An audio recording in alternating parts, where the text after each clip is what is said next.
Curious Leo and the Secrets of Nature.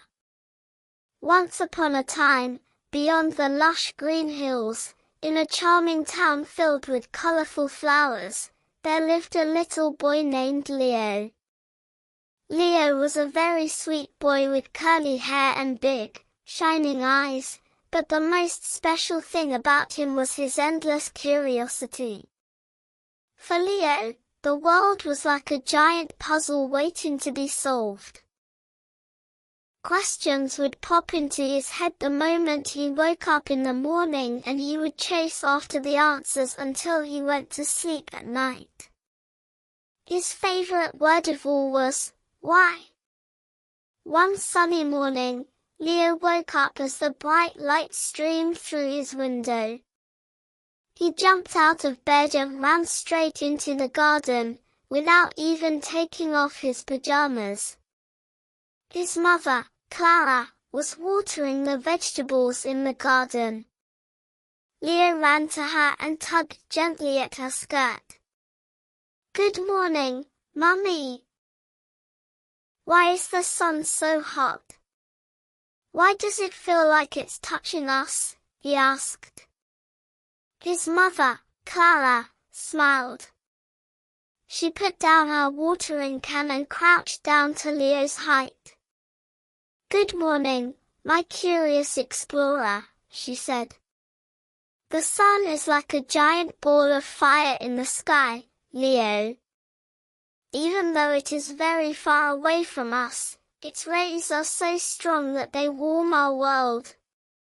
If the sun didn't warm us, the flowers couldn't bloom, the trees couldn't grow, and we would be very cold. That warmth is nature's way of saying, wake up and grow."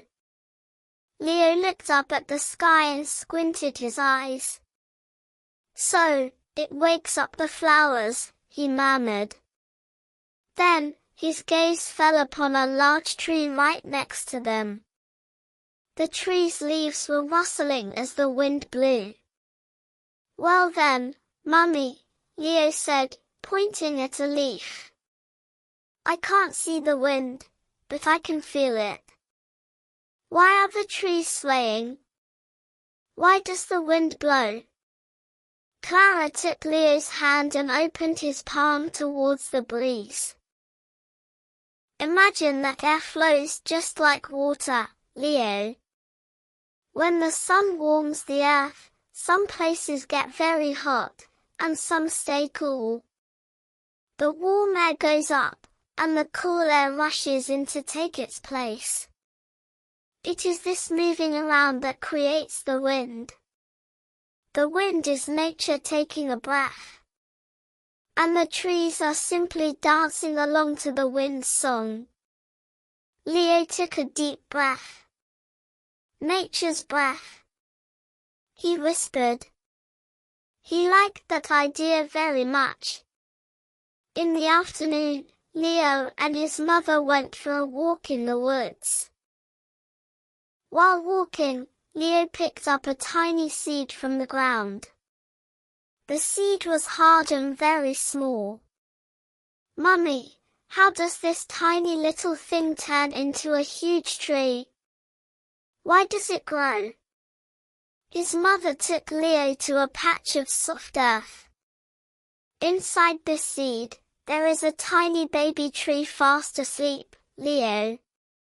Just like you need food and water to sleep and grow, the seed needs soil, water, and sun. When we plant it in the soil, the rain gives it water, the earth gives it food, and the sun gives it energy. The seed says, it's time to grow, and cracks open its shell. First, it sends its roots down deep into the ground, and then it stretches its arms, its branches, up towards the sky. Just then, the sky began to turn gray. The fluffy white clouds were replaced by dark, heavy ones. A few minutes later, pit, pat, pit. Sounds were heard. The rain was starting. As Leo pulled his raincoat hood over his head, he asked again, "Mummy, why are the clouds crying? Why is it raining?" His mother laughed.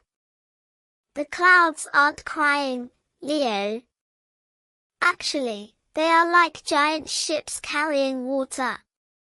When the lakes, seas, and rivers on Earth get warm, their water turns into vapor and rises up to the sky.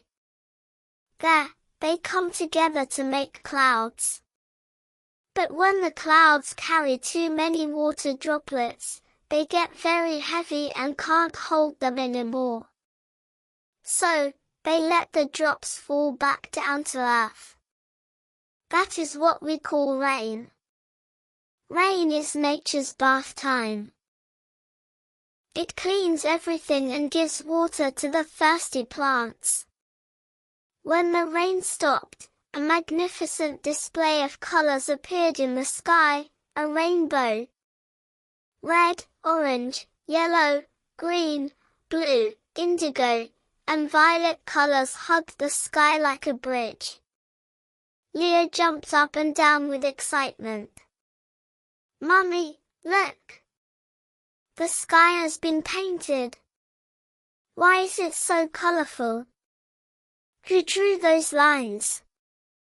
"This is magic made by the sun and the rain working together, Leo," said his mother. The tiny water droplets left in the air after the rain act like mirrors for the sunlight. When the sun's white light passes through these drops, it breaks apart into 7 different colors. So, a rainbow is just the colors that the light was hiding, coming out to say hello. As they continued their walk, Leo saw a line of ants working on the ground. The ants were carrying pieces of leaves much bigger than themselves. "Why are they working so hard? Why don't they ever stop?" asked Leo, crouching down to watch them. "Because winter is coming, Leo," his mother explained. "Every living thing in nature lives according to the seasons. The ants know they won't be able to go out in the winter, so they gather food all summer long and take it to their nests. They are our hard-working friends who think about the future. They teach us how to plan and how to help one another." When evening came and the sun set, leaving its place to the moon, Leo lay in his bed. He watched the twinkling stars through his window. His eyes were about to close, but he had one last question in his mind. "Mummy," he said with a yawn. "Where did the sun go? Why is it dark now?" His mother tucked Leo's soft blanket around him and kissed him on the forehead. "Our world is like a giant spinning top, Leo. As we spin, sometimes we face the sun, and sometimes we turn our backs to it. Now we have turned our back, so it has become dark, and it is time to sleep. But don't worry, the world keeps spinning. Tomorrow morning, we will turn back to the sun, and a new day will begin." Leo rested his head on his pillow. The world is spinning. The wind is breathing. The seeds are waking up. He murmured. "Yes," whispered his mother. "And now you will sleep and grow too, so you will have the strength to ask new questions tomorrow." Leo smiled as he thought about the wonderful order of nature. He finally knew the answer to the question, why? Because everything had a reason, and every event had a story. Accompanied by the song of the wind, the patter of the rain, and the twinkle of the stars, the little explorer fell into a deep and sweet sleep. And that night, Leo dreamt that he was sliding down rainbow slides and bouncing on the clouds. Because learning was the most beautiful adventure in the world.